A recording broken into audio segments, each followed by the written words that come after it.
ชีวิตនៅក្រោមឥទ្ធិពលនៃសេចក្តីទុក្ខហើយនឿយណាយនឹងការកើតចាស់ឈឺស្លាប់ធុញទ្រាន់នឹងជីវិតរបស់មនុស្សនឹងធុញទ្រាន់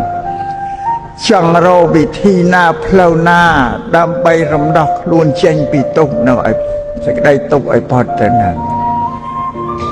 វិធីដែលចេញពីទុក្ខសង្សារទុក្ខនេះឲ្យផុតទៅមានតែព្រះធម៌ដែលព្រះសម្មាសម្ពុទ្ធសម្ដែងទុកឲ្យនឹងជាមេគីជាអរិយមគ្គជាអដ្ឋង្គិកមគ្គការបដិបត្តិហ្នឹងបើមិនបានធ្វើពិធីបដិបត្តិទីគ្មានពិធីណាដែលចេញរួចពីទុក្ខទេអត់មានបន់ស្រន់បួងសួងណាឲ្យអតិទេពមកនាំទៅដាក់ព្រះនិព្វានណាបានអត់តែត្រូវធ្វើដោយខ្លួនឯងទាំងអស់នឹងសូមឲ្យញោមញាតិពុទ្ធបរិស័ទទាំងឡាយជ្រាបព្រោះពុទ្ធសាសនានឹងព្រះសម្មាសម្ពុទ្ធលោកបង្រៀនមនុស្សឲ្យធ្វើការតាមិនឲ្យមនុស្សពឹងគេទេមិនឲ្យទៅពឹងអ្វីដទៃខាងក្រៅខ្លួនឲ្យពឹងតែខ្លួនឯងពាក្យថាខ្លួនឯងក្នុងទីនេះបានដល់កាយវាចាចិននេះជារបស់ខ្លួនហើយមនុស្សទាំងអស់នៅលើសាកលលោកត្រូវតែធ្វើការ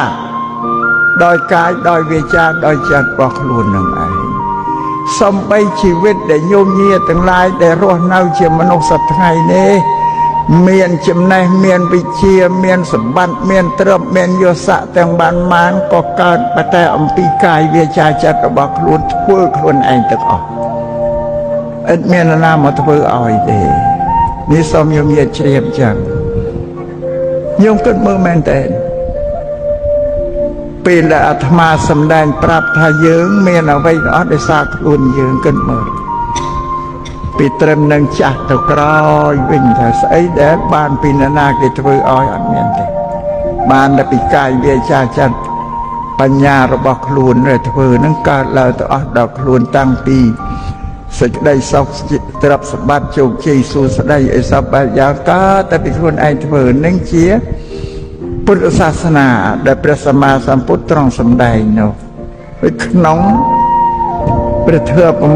84000 សត្វតែធ្វើដែលត្រូវធ្វើដោយកាយវាចាចិត្តទាំងអស់ញោមញាតិពុទ្ធបរិស័ទគឺកាយវាចាចិត្តនឹងហើយជាខ្លួនដែលលោកតែងសម្ដែងថាអត្តាហេអត្តណោនេថោខ្លួនជាទីពឹងនៃខ្លួនអ្នកដទៃមិនអាចទីពឹងយើងបានខ្លួនគឺកាយវាចាចិត្តនឹងឯងធ្វើរិទ្ធលោកកាយវាចាចិត្តរបស់ផងយើងកាយវាចាចិត្តរបស់យើងពីកំណើតដែលយើងកើតមកអត់ស្អាតទេណាញោមណាជាប់ដោយកិលេសគ្រឿងសៅមងស្មោកគ្រោះអាក្រក់ទាំងអស់កើតមកពីកំណើតមកវាសំបីតែបញ្ញារបស់យើងដូចគ្នាមនុស្សកើតមកមានពូជក្របពូជបញ្ញាស្រេចតែបើមនុស្សមិនបានសិក្សារៀនសូត្រអក្សរសិល្បវិជ្ជាអីទេបញ្ញារបស់ខ្លួនអត់រីកធំទៅបានដែលនៅតែក្តៀបអញ្ចឹងឯងឧទាហរណ៍ជាក់ស្ដែងញោមញាតិមើលវិជាបរិទ្ធបរិស័ទដែលគ្នានៅតាមចុងកាត់មិត្តញោមស្រុកក្រៅលំនៅជនរបស់គ្នាអត់បានរៀនញោមមិនមានទៅចេះដឹងអីតាមពិតមនុស្សដូចតែគ្នាព្រោះយើងនៅទីក្រុងយើងមានសាលាសិក្សារៀនសូត្រគ្រប់មជ្ឈមឲ្យយើងរៀនទៅចេះដឹងមានបញ្ញារីកឡើងយើងធ្វើកិច្ចការអ្វីបានទាំងអស់ដោយសារបញ្ញា